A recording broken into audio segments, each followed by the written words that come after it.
मत्ती रचित सुसमाचार 6 अध्याय वचन 17 और 18 हम आपके लिए पढ़ेंगे। ध्यान से वचन सुने। और यहाँ पर जिस बात की चर्चा आज प्रभु स्वयं कर रहे हैं वो बहुत ही महत्वपूर्ण है, इसलिए हमें इसे समझने की आवश्यकता है। हालेलुया। लिखा क्या है वचन 17 को आइए देखें।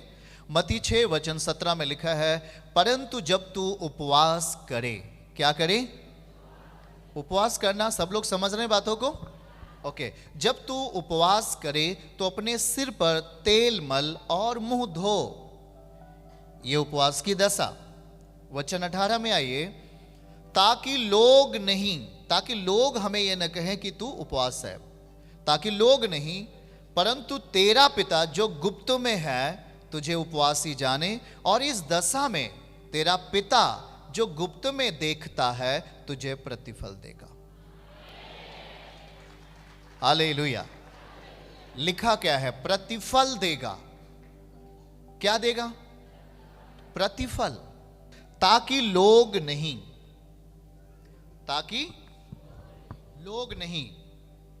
नोटिस करना है, ध्यान से सुनना है। ताकि लोग नहीं परंतु तेरा पिता जो गुप्त में है, हमारा पिता गुप्त में है, तुझे उपवासी जाने। और इस दशा में तेरा पिता जो गुप्त में देखता है। वाह, बोलिए देखता है। पता चला कि नहीं देगा? वो हमें क्या करता है? देखता है कि ये एक बेटी एक बेटा मेरे लिए उपवास के साथ चल रहे, उपवास के साथ अपने आप को परमेश्वर के हाथों में देने का प्रयास कर रहे, उपवास के साथ अपने शरीर को हर एक बुरे चीजों से दूर रखने के लिए प्रयास कर रहे, आत्मिक प्रयास। ऐसे बेटे बेटियों को प्रभु देखता है और कह रहा है कि मैं तुझे प्रतिफल दूंगा। वाह, क्या लिखा? प्रतिफल देगा। वो हमें प्रतिफल देगा। पिता हमारी फास्टिंग को, हमारी भक्ति को, हमारे समर्पण को पिता देखता है। वाह, कौन देखता है? पिता। पिता देखता है। वाह, हालेलुया। बोलिए, पिता देखता है हमारी भक्ति को, हमारे समर्पण को, हमारे चलन को, हमारी सोच को, हमारे विचारों को। कौन देखता है? कौन देखता है? कौन देखता है? अगर देखिए वहां ध्यान से पढ़िए, ताकि लोग नहीं। अगर हम उपवास के साथ भक्ति में दशा को कायम कर रहे हैं तो लोग जाने या ना जाने कोई फर्क नहीं पड़ता, हमें लोगों को बताने की जरूरत नहीं, परंतु पिता जानता है। ताकि लोग नहीं परंतु तेरा पिता जो गुप्त में है, वो गुप्त में है, तुझे इस दशा में जाने कि तू क्या कर रहा है। तो उपवास में प्रभु के साथ बैठा हुआ है, समर्पण के साथ प्रभु में बैठे, सच्चाई के साथ, नम्रता के साथ प्रभु में बैठे, वो तुझे जाने। और इस दशा को, इस भक्ति में दशा को अपनाने के कारण पिता देखेगा और आपको फल देगा। याद रखना, प्रतिफल हमारे लिए, हर एक बात के लिए जो यीशु पिता कह रहे हैं, हर एक के लिए हमारे पास प्रतिफल है। वो हमें प्रतिफल देंगे। हम प्रार्थना के वास्ते, आशीर्वाद लेने के वास्ते इधर बैठे, प्रभु के लिए एक समर्पण की दशा तैयार किया मनपूर्वक। ओ मेरे प्रभु, मेरे जीवन से हर गंदी चीजें बाहर हो जाएं और मैं एक सही दशा को प्राप्त कर सकूं, आत्मा से परिपूर्ण जीवन जी सकूं। इसलिए प्रभु मैं तेरे साथ भक्ति में दशा को कायम करना चाहता हूं। एक भक्ति में दशा वो है जो पाप से बहुत दूर है, पाप से बाहर है। वहाँ पाप नहीं है, वहाँ नफरत नहीं है, वहाँ ईर्ष्या नहीं है, वहाँ लड़ाई और झगड़े नहीं है। वह एक भक्ति में दशा है। और ये क्रियाशीलता जब आप में आ जाती है, ये भक्ति जब आप में आ जाती है, तो याद रखो उसे पिता देखता है और आपको प्रतिफल देता है। ताकि लोग नहीं परंतु तेरा पिता जो गुप्त में है तुझे उपवासी जाने। जो कुछ करना है हमें अपने मन में ही रखना है। सही है? अपने मन में रखना है। उसे हम अगर बाहरी रीत से बताएंगे भी तो हमें वो वहां से कुछ फल मिलेगा क्या? जो फल देगा उसको पता है, जो प्रतिफल देगा उसको मालूम है, जो हमें आशीष देगा उसको पता है। तो क्यों ना, वो गुप्त में है तो हम क्यों ना अपनी आत्मिक दशा को गुप्त में रखें। मामला समझ में आ रहा है? ताकि, हाँ पढ़िएगा, ताकि लोगों को बताने की जरूरत नहीं है, परंतु तेरा पिता जो गुप्त में है तुझे उपवासी जाने। पिता हमें उपवासी जाने। इस दशा में तेरा पिता जो गुप्त में देखता है अपने बेटे बेटियों को, तुझे प्रतिफल देगा। हालेलुया। बातों को समझ रहे? हम प्रतिफल देने के लिए प्रभु आज बात कर रहे हैं। तो हम हर दशाओं को जो आत्मिक तरीके से हमें अपनाना है, तभी हमारे लिए प्रतिफल है, तभी हमारे लिए भेदों का खुलना है। हम फास्टिंग रहते हैं तो हाँ निश्चय हम खाना नहीं खाते हैं। हो सकता है थोड़ा सा अगर आपको ज़्यादा प्यास लगती है तो हाँ आप कुछ पानी पी सकते हैं या आप चाय पी सकते हैं। हेलो, देखिए भक्ति को रखना है, पर ऐसी भक्ति नहीं करना कि हम खुदा मिट जाएं। प्रभु ऐसे भक्ति चाहता क्या? आपको अगर बर्दाश्त नहीं हो रहा है तो हाँ एक घूंट पानी पी लेना है करके प्रभु के साथ अपना रिश्ता बना रहे हैं। हम प्रभु के वचन के साथ अपना रिश्ता बना रहे हैं, बाकी कुछ नहीं है, बाकी कुछ नहीं। प्रभु ने एक बात कहा, उसको हम पढ़ेंगे आखिर में। वहां देखिए क्या लिखा है। हाँ, मत्ती 9 अध्याय वचन 15 हमारे साथ पढ़िए। मत्ती 9 अध्याय वचन 15 में चेले बोले, स्वामी यूहन्ना के चेले तो उपवास रख रहे हैं, पर आप कैसे? यीशु ने उनसे कहा, क्या बराती जब तक दूल्हा उनके साथ है शोक कर सकते हैं? पर वे दिन आएंगे, पर वे दिन आएंगे, बोलिए वे दिन आएंगे, आ गया है, दूल्हा उनसे अलग किया जाएगा। दूल्हा हमसे क्या कर दिया गया? यीशु मसीह क्या है? हमारा एक आत्मिक दूल्हा है। बोल के बताइए, आत्मिक दूल्हा है। आत्मिक दूल्हा अलग किया जाएगा। उस समय वे उपवास करेंगे। उस समय वे क्या करेंगे? तो ठीक है, इसका मतलब कि उपवास रखना चाहिए।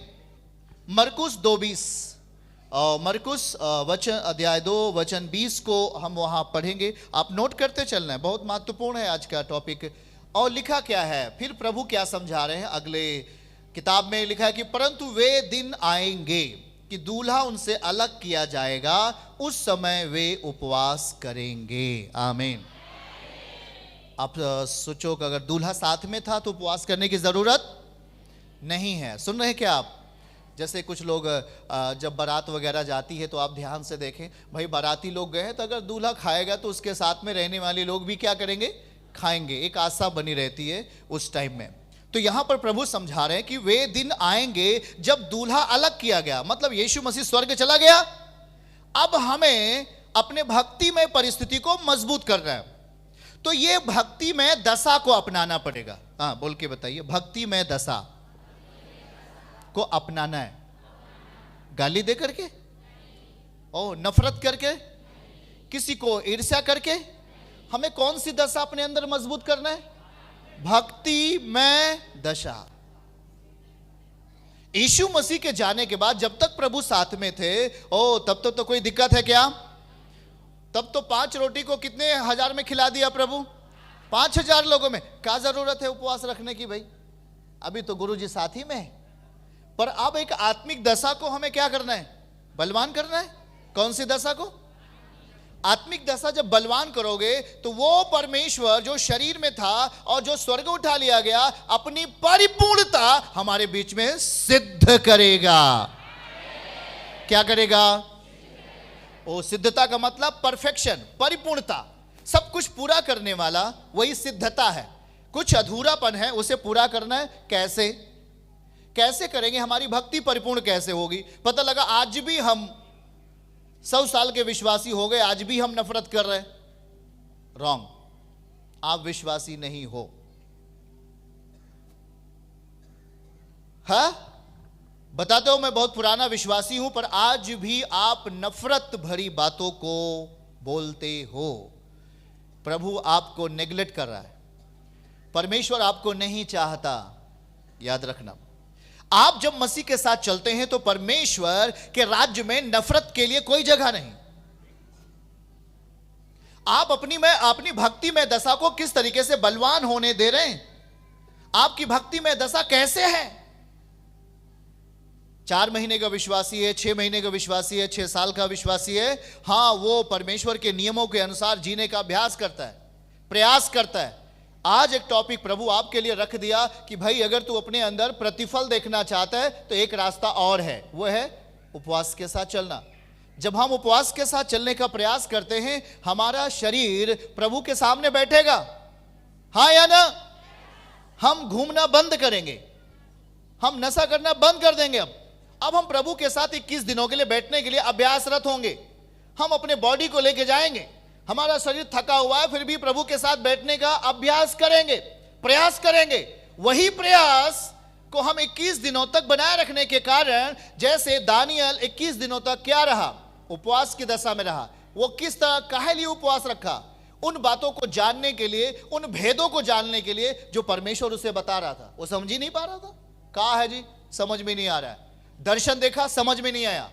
क्या प्रभु हमें आप बात करना चाह रहे हैं? प्रभु आत्मा है, अब उसे शरीर के अनुसार समझोगे, समझ पाओगे? बोल के बताइए। वो परमेश्वर आत्मा है और उसे शरीर के अनुसार समझोगे, समझ पाओगे कभी? अपनी बुद्धि से समझना चाहोगे, समझ पाओगे कभी? इसलिए कौन सी बुद्धि की जरूरत है? आत्मिक बुद्धि। बोल के बताइए, कौन सी बुद्धि? वाह,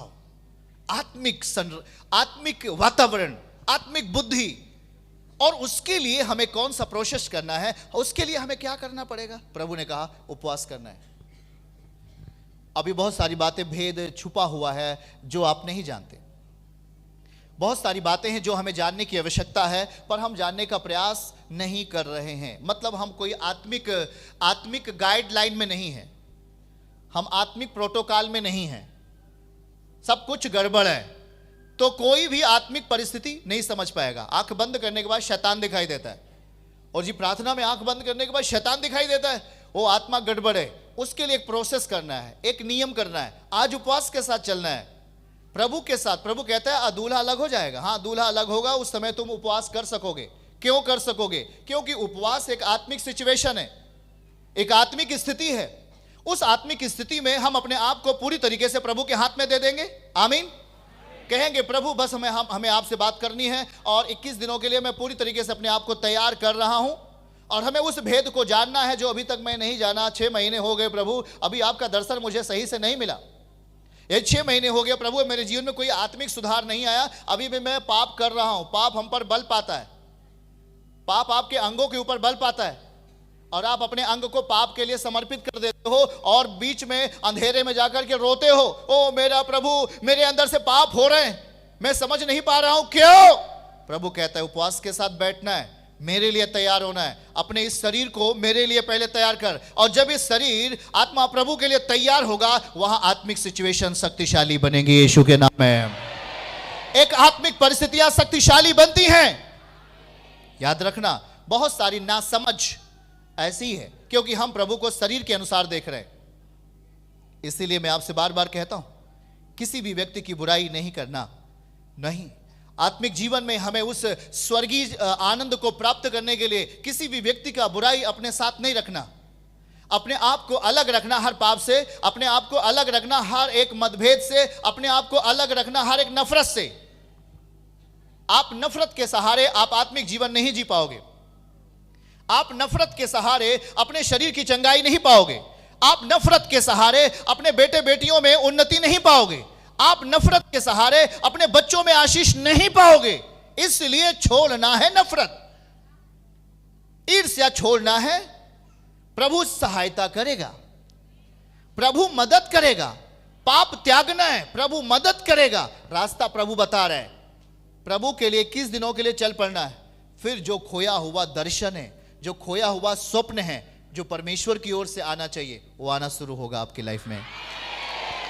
और आप अगली सुबह उठोगे, बोलोगे हाँ, अभी मैं 4 दिन हुआ फास्टिंग के साथ उठा हूं। हाँ, कल रात में प्रभु ने मुझे दर्शन दिया, मुझे कुछ अच्छी चीज दिखाया। मेरा पति एक अच्छे स्थान पे चला गया है नौकरी के वास्ते, मेरा बेटा एक उन्नति पे चला गया है, हाँ मेरी बेटी के एक अच्छा रिश्ता होने वाला है। ऐसा प्रभु ने स्वप्न में दिखा दिया। अरे पहले क्यों नहीं आया? पहले तो दिमाग में क्या भरा हुआ है?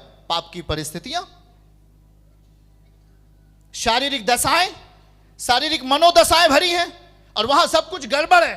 कुछ भी आत्मिक नहीं है। इसलिए अपनी परिस्थिति को आत्मिक बनाना है। जब आप शाम को घुटना टेक कर प्रार्थना करोगे, जब आपके आंसू निकलेंगे बगैर रोए, सुनना, बगैर रोए, आप रोना नहीं, घुटना टेकोगे, आंसू अपने आप निकलेगा। यह सिचुएशन पवित्र आत्मा की होगी, आपके अंदर बल पाएगा प्रभु, और निश्चय उस रात में जब आप सो जाओगे, प्रभु आपके गहरी नींदों में आपसे बात करेगा। जब आपकी बुद्धि बंद हो जाएगी, परमेश्वर अपनी बुद्धि से आपके अंदर बात करेगा और आपके लिए रास्ता तैयार करेगा। यीशु के नाम में। चर्च की सभी प्रार्थनाओं को और परमेश्वर के दास के द्वारा टीचिंग सुनने के लिए और अपडेट्स को जानने के लिए हमारे इस चैनल को सब्सक्राइब करें और साथ में बेल आइकन को दबाएं, ताकि जब भी लाइव प्रार्थना हो तो सबसे पहले आप देख सकें।